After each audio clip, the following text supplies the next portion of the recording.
And, and then by the end of the year, we are gonna visit Ileana and Craig at their home, right? New home. And Absolutely. Come on over. we're looking for.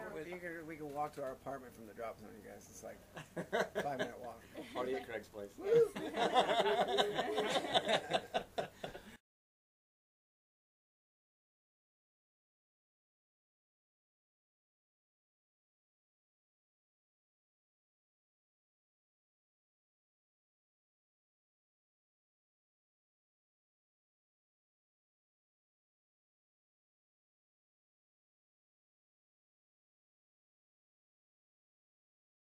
Good afternoon on Sunday, end of the Paraclete XP Outdoor Championship, and we have a very special group. It's the last update actually before everybody really leaves the place, and it's a very special group here.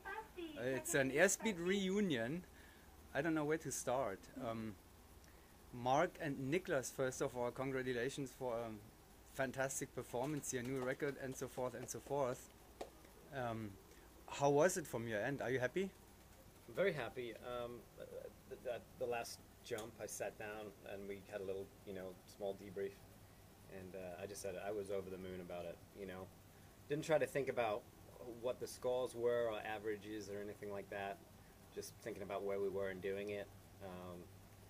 But having tallied up the numbers, no, I'm really, really happy. I haven't really even evaluated whether it's a fast draw or a slow draw. But I do know that we had a lot of good scores. We had 8 busts, so yeah. So we dropped a few on the way, of course. But the fast jumps we did well. So that's something I'm really happy about, and we're all very pleased. Let me stay within this team for now, or this lineup, and go to your peace partner there, Maria, Niklas. Hayabusa is getting closer. They're 5 points away. You're still not winning a meet in the wind tunnel, but are you getting a little bit nervous now with them only 5 points behind? Or? No, I'm not nervous. It's nice that Hayabusa is doing well. They're kind of, it's always good with competition. Because, like anything else, it's hard to substitute when you don't have competition in a competition, or if you're just by yourself. When it's there and it's real, that's what matters. And it's always nice to win. It's always nice to have good competition. And we always want them to have a good meet, and we want us to have a good meet. So it's, I'm not nervous at all. I welcome it, and I think Airspeed welcomes it. But, we're going to give everyone a run for their money at Bedford, and we'll see what the end result is.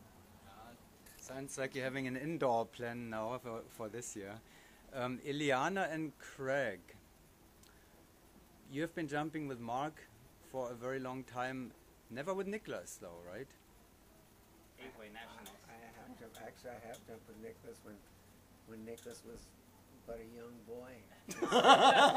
16. He was 16 when I first met him. Yeah, he discovered me. That's right. And I actually just saw a Facebook photo somebody put out. There was a picture of Nick. I just told him, I looked like a child. Like, whoa. Yes. So we haven't been on the same team with Nick though, but Except the nationals. Just last. yeah, that's right. But anyway. And Ileana, you are here actually in a completely different function. This time you were the head coach. He was actually jumping. I was coaching him. Did you yell at him? A lot. I had to keep him straight, Faster. and focused. So what is your function? You explain to the audience what you're here for actually. You're not jumping with Airspeed, you're not coaching other teams, but you have a certain function here. Yes, I was actually coaching the red team on this competition. Craig was jumping with the gold team, and then I was coaching the other team that they weren't missing anybody, so I didn't need to jump with them, but I was on the ground coaching them, and then Craig did the 8-way with the guys. So. And we're talking about the Dubai Asar teams. That's everybody knows probably by now, but just to make sure that everybody knows, this is the team that traveled the longest way, Craig. Yeah, we did, and we've been putting a lot of effort in the 4-way, and the 8-way too. We've actually done a camp in Bedford where we did 11 of the blocks and all of the randoms, and so we just had 2 goals. We wanted to average a 7. A 7, because this is their first time they've ever done all the blocks. So 11 of those blocks they never saw before, and to nail to make every exit count to work well, and that happened. And then also they both had their personal best scores in the four-way, because I think the best they had done before, I think they did a 10.5.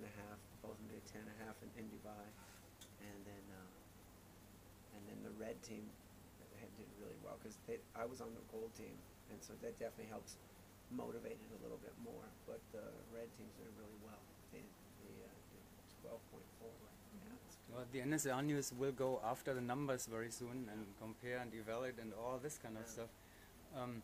Now, I'm sure you also had the opportunity to look a little bit at the other teams and in the open class, this Airspeed lineup and so forth. What do you think about the current lineup? I think it's great. Actually, I've been paying attention, but what really impressed me is when I saw the Valentine's Day meet the 26 average with nothing less than a 23. I watched all 10 of those jumps several times. It was awesome. But man, it's just nice fluid movement, with no clock stoppers on it. Yeah, and here you are actually, I think it was 8 penalties. There was, you had one round where you stayed below 18 points. Is that embarrassing? Below 20 now? It never feels good to see a team there, I gotta say it.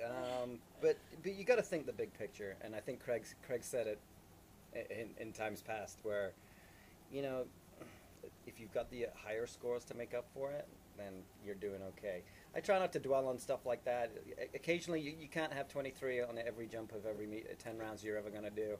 You're going to do your best, but you drop a few along the way, and you just keep going. So the NSL news is making all that stuff only up anyway for it to talk to. When that draw came out, when it was drawn at the hotel, I thought, wow, it's not a fast draw. And looking at the score, like Airspeed had a 26.6 with 8 points above, so that would have tied our score at the World Meet last year, and there was a world record in that in that draw. So that may tell you guys something, All right, so next is the World Challenge, and then after that, not much going on. Niklas, I heard you say earlier. Yeah, I mean, it's a little bit of a vacuum as far as the competition is concerned. It's always healthy, especially in the World Meet here, to continuously throughout the year see competition. But after the Bedford, I mean, it's really nothing going on. The World Meet is in December, so we don't fly out until like the end of November. So it's a long time. So anyone who goes there is going to have to bring their A game, because it's always, there is a World Cup I just heard today in August in Czechoslovakia or something, and then some other European nationals. But there's really nothing here that we can really go to see the Belgians and the French again. So we're just going to have to train and stay focused. We have U.S. nationals in October, end of October, the beginning of November, but that's it. So Another rest of the season with pretending you are behind, Mark, right? That's the you got to think that way, I mean, to compete, you even if you've got a lead, you don't, because we saw that this weekend. You can lose 3 points and be behind in a blink of an eye. That's how good these teams are. So, it's great being a part of something like that, but you gotta think like you're behind all the time. And then by the end of the year, we are gonna visit Ileana and Craig at their home, right? New home. And Absolutely. Come on over. we're looking forward. We can walk to our apartment from the drop zone, you guys. It's like 5-minute walk. Party at Craig's place. We look forward to that. Thank you very much for taking the time, and have a good trip back home. Thanks. Thanks.